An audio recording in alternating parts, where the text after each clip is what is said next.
আবারও বাঘে মানুষের লড়াই সুন্দরবনে।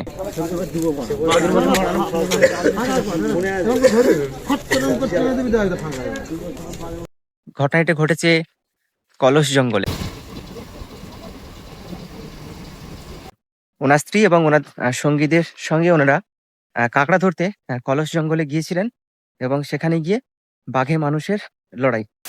স্বাগত জানাই সুন্দরবন নতুন একটি পর্বে। আশা করি আপনারা ভালো রয়েছেন। এই মুহূর্তে রয়েছে আমাদের দক্ষিণ চব্বিশ পরগনার পাথর প্রতিমা ব্লকের এল প্লটের শ্রীধরনগর, এবং আমি যেখানে রয়েছি ঠিক আমার অপোজিটে রয়েছে ঠাকুরার নদী এবং তারপরে রয়েছে জি প্লটের গ্রাম পঞ্চায়েতের সত্যদাসপুর। আজ থেকে 3 দিন আগে, গত 3 দিন আগে সনুরাগ ভক্তা নামক একজন জেলে ভাই, যতদূর সম্ভব উনি আদিবাসী সম্প্রদায়ের একজন জেলে ভাই। উনি হচ্ছে ওনার স্ত্রী এবং ওনার সঙ্গীদের সঙ্গে ওনারা কাঁকড়া ধরতে কলস জঙ্গলে গিয়েছিলেন এবং সেখানে গিয়ে বাঘে মানুষের লড়াই, মানে যথারীতি ওনার সঙ্গে বাঘের লড়াই হয় এবং ওনার কাঁধে এখানে আঁচড়ের দাগ ফেলেছে, কিন্তু ওনার যে সঙ্গীরা ছিল তৎক্ষণাৎ রড, লাঠি এইসব নিয়ে বাঘের উপর ঝাঁপিয়ে পড়ে, যার কারণে বাঘ আবার তার জঙ্গলে ফিরে যায়। তো সেই অবস্থায় সনুরাগ ভক্তাকে আবার পুনরায় নৌকোতে করে নিয়ে এসে আমাদের পাথর প্রতিমা গ্রামীণ হাসপাতালে ভর্তি করা হয় এবং সেখান থেকে আবার স্থানান্তরিত করা হয় ডায়মন্ড হারবার ডিস্ট্রিক্ট হসপিটাল বা মেডিকেল কলেজে। তো এই যে বারবার এই শীত পড়ার সঙ্গে সঙ্গে বাঘে মানুষের লড়াই, বা আপনারা শুনেছেন এই কয়েকদিন আগে আবার বাঘের কবলে 2জন নিহত হয়েছে, এরকম বারবার পড়ছে বা লোকালয়ে বারবার বাঘ চলে আসছে। এর অনেকগুলো কারণ আপনারা অবশ্যই জানেন, নিউজে শুনেছেন। তো যাই হোক, যেই মুহূর্তে ওনাকে নৌকোয় তোলা হয় সেইটুকু ফুটেজ আপনাদের দেখাচ্ছি এবং ওনার কোথায় কোথায় বাঘ থাবা মেরেছে সেগুলো দেখাচ্ছি। ঘটনাটি ঘটেছে কলস জঙ্গলে এবং যতদূর শোনা যাচ্ছে যে ওনার স্ত্রীর জন্য নাকি উনি প্রাণে রক্ষা পেয়েছে, কেননা বাঘ যখন ঝাঁপিয়ে পড়ে তখন ওনার স্ত্রীর গায়ে ধাক্কা লেগে বাঘ ঠিক কাঁধের উপর থাবা বসায়, না হলে কিন্তু ঘাড়ে এসে একদম পড়তো। আর এই শীতের সময় কি হয়, জঙ্গলের গভীরে জোয়ারের জল পৌঁছায় না, তখন কি হয় বাঘ পরপর চরের দিকে আসতে শুরু, গভীর জঙ্গল থেকে একদম জলের উৎসের দিকে আসতে শুরু করে, কেননা বাঘ মাছ কাঁকড়াও খেয়ে থাকে। তারপরে যদি এই জেলে ভাইরা সেখানে মাছ কাঁকড়া ধরতে যান তখন বাঘের খাদ্য হিসেবে দাঁড়িয়ে যায়। তো যার কারণে প্রত্যেক বছর এই শীতের সময় কিন্তু এই বাঘে মানুষের লড়াই বা বাঘের কবলে হচ্ছে আক্রান্ত, নিহত এরকম কিন্তু সবসময় শোনা যায় বা দেখতেও পাওয়া যায়। আর আমরা রয়েছি এখন সেই এল প্লটের শ্রীধরনগর। এই সনুরাগ ভক্তা এখনো কিন্তু অ্যাডমিট রয়েছে ডায়মন্ড হারবার মেডিকেল কলেজে। তো যার কারণে ওনার বাড়ি আমরা যাইনি, কেননা এই মুহূর্তে ওনাদের পরিস্থিতি জানেন তো কেমন দুঃখের সঙ্গে ওনারা রয়েছেন। আর এই সময় গিয়ে ওনাদের কাছে সেই সব বিরক্তি করার আমাদের মনোভাবও নেই। আর দেখুন চারিদিকে দেখুন ফিশারি আর ফিশারি, চারিদিকে মাছের ভেড়ি। মূলত একটা সময় এগুলো হচ্ছে পুরো নদী ছিল, পরবর্তীতে নদীর পাড়ে এখানে করে দেওয়া হয়েছে এবং এই পারে সব লোকালি যারা রয়েছেন ওনারা যে যার ভাগ করে এই সব মাছের ভেড়ি করে নিয়েছেন। দেখুন কত সুন্দর লাগছে। একটা কথা না বলে পারছি না। ঘটনাটা ঘটেছিল 12টা নাগাদ, 12টা 5 এরকম নাগাদ। উনি যেহেতু আদিবাসী সম্প্রদায়ের একজন জেলে ভাই, তো সত্যি কথা বলতে আমাদের গ্রামেও আদিবাসী রয়েছে।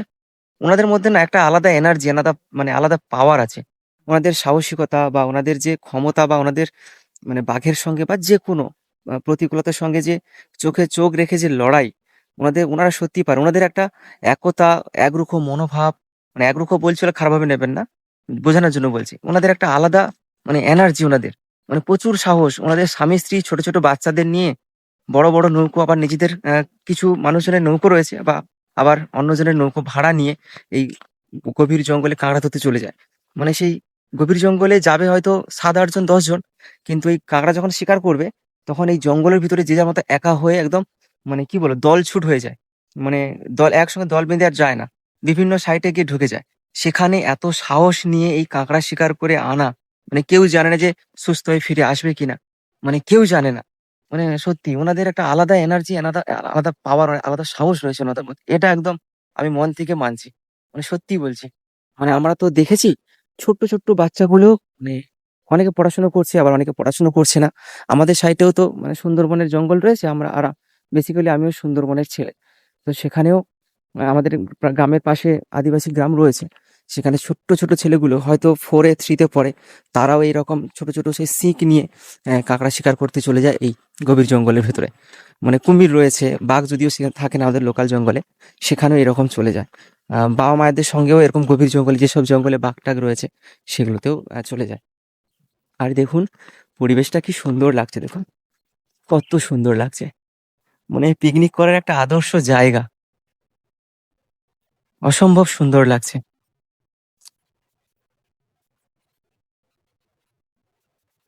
এইসব জায়গায় পিকনিক করলে যা লাগবে না, বাঘের ভয় একটু হলেও পিকনিক করা যেতেই পারে, সেটা দিনের বেলা, সন্ধ্যায় নয়, দিনের বেলা।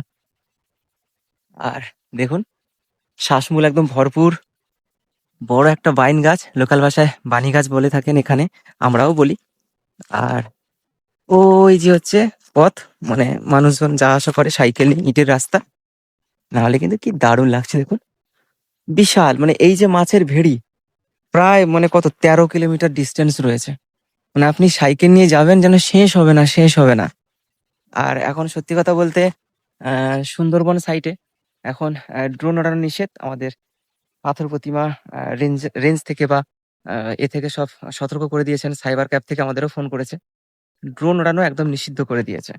আর ওড়ানো যেতে পারে নিজের গ্রামে, নির্দিষ্ট একটা জায়গায় ওড়াতে পারেন, বেশি হাইট নয়। তারপরে কোনো নদী দেখানো যাবে না, কোনো জায়গার নাম মেনশন করা যাবে না, কারণ বিগত কয়েকদিন আগে এই সুন্দরবনে কিছু জঙ্গলে আগ্নেয়াস্ত্রর কারখানা হয়েছিল, সেগুলো ধরা পড়েছে। তো যার কারণে সুন্দরবন থেকে এগুলো নিষিদ্ধ করে দেওয়া হয়েছে। এটা একটা খুব ভালো পদক্ষেপ, কেননা এই আজকাল ফেসবুকে কিছুই নেই, কন্টেন্ট ক্রিয়েটাররা শুধু একটা ড্রোন উড়িয়ে একটা ফুটেজ দেখিয়ে এই ঘাট থেকে এই ঘাট, এই শ্মশান, এই মন্দির, এই করে করে মানে কন্টেন্ট ক্রিয়েট করছে, যার কারণে সেখান থেকে প্রাইভেসি নষ্ট হচ্ছে। তো আমাদের রাজ্যে বা আমাদের সুন্দরবনে যদি আমরা নিরাপত্তা জন্য যদি সাহায্য না করতে পারি, বা মানে কোনো কিছু আগ্রহ না দেখাই, তাহলে সুন্দরবন রক্ষা হবে কি করে, বা আমাদের রাজ্য রক্ষা হবে কি করে?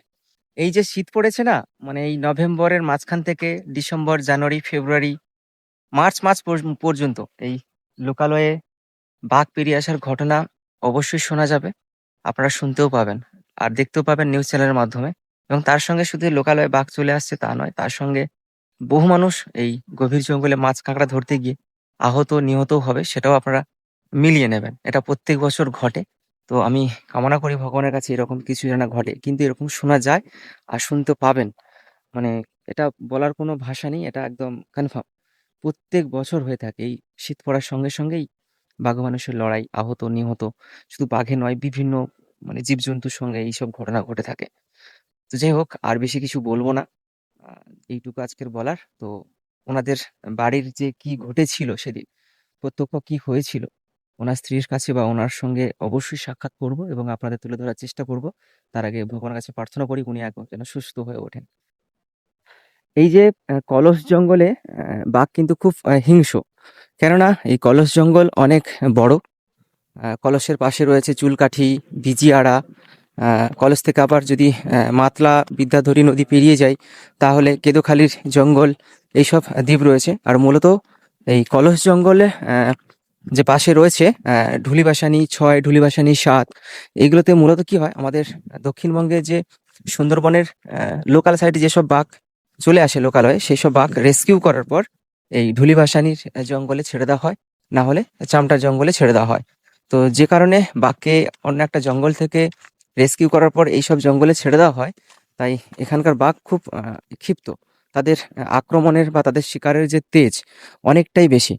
তো যার কারণে সেখানে কোনো মানুষজন গেলে তো অবশ্যই বাঘে মানুষের লড়াই তো ঘটতে থাকবে প্রতিনিয়ত, কিন্তু এই শীতকালে একটু বেশি ঘটে আর গরমকালের তুলনায়।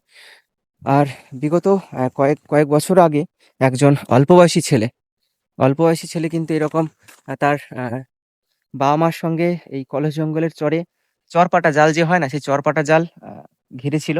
ভোরবেলা ঠিক আহ, মাছ গোড়ানোর জন্য হাতে মশাল এবং টর্চ নিয়ে নেমেছিল, কিন্তু হঠাৎ করে বাঘ ঝাঁপিয়ে পড়ে।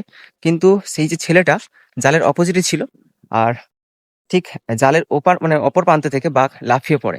কিন্তু ছেলেটা ভয়ে কি করে এই মশাল এবং টর্চ হাত থেকে ফেলে দেয় এবং ছুটে গিয়ে জলে ঝাঁপ দেয় এবং বাঘ কি করে সেই জাল, চরপাটা জাল, খুব সরু সুতোর নেট হয়, সেগুলো ছিঁড়ে বেরিয়ে এসে সেই ছেলের একদম মানে ঘাড়ে কামড়ে পুরো সেই জলে ডুবিয়ে মেরে ফেলে এবং সেখান থেকে নিয়ে চলে যায়। পরবর্তীতে তার দেহ উদ্ধার করা হয়েছে কিন্তু আর বেঁচে নেই। তো এই কলস জঙ্গলও খুব ভয়ঙ্কর জঙ্গল, একটি জঙ্গল। তো কলস জঙ্গলে মূলত আগে খুব টুরিস্টরা যেত, এখনো যাচ্ছে। ভাইজোড়া খালটাল এরকম কিছু রয়েছে। কলস জঙ্গলও খুব সুন্দর। আর কলস জঙ্গলে প্রচুর মানে বিষাক্ত বিষাক্ত খুব বড় বড় সাপও রয়েছে কলস জঙ্গলে। যারা যান ভ্রমণে তারা জানবেন, বা যারা ওয়াইল্ড লাইফ ফটোগ্রাফার যারা যান মানে মানে ভ্রমণে যান, তেনারা ভালোভাবে জানবে যে কলস জঙ্গল কতটা ভয়ঙ্কর এবং কতটা নির্জন এবং কত বড় জঙ্গল। আর কত সুন্দর লাগছে দেখুন। আপনারা আপনারা তো জানেন এই এলপ্লটের উপেন্দ্রনগরে বাঘ উঠেছে এবং সেই বাঘ আবার এলপ্লটের সিদ্ধরনগরের সাইডে চলে আসে এবং সেখান থেকে বাঘ আবার ধনচি জঙ্গলে চলে যায়। সেই বাঘ কিন্তু এখনো রয়েছে। তো সেই আহ, ভয় না কাটতে কাটতে আবার এরকম একটা মর্মান্তিক ঘটনা ঘটে গেল এই নভেম্বরের কয়েকদিন আগে। শম্ভু দাস নামে একজন মারা গেছে। তারপরে আরেকজন বেশ কে হালদার, আবার একজন দাস, এরকম মোটামুটি তিনজনের মতো এরকম নাকি বাঘের কবলে কিন্তু নিহত হয়েছে। আবার এই আমাদের পাথর প্রতিমা আবার সুন্দরবনে এরকম একটা ঘটনা ঘটে গেছে। কিছু বলার নেই।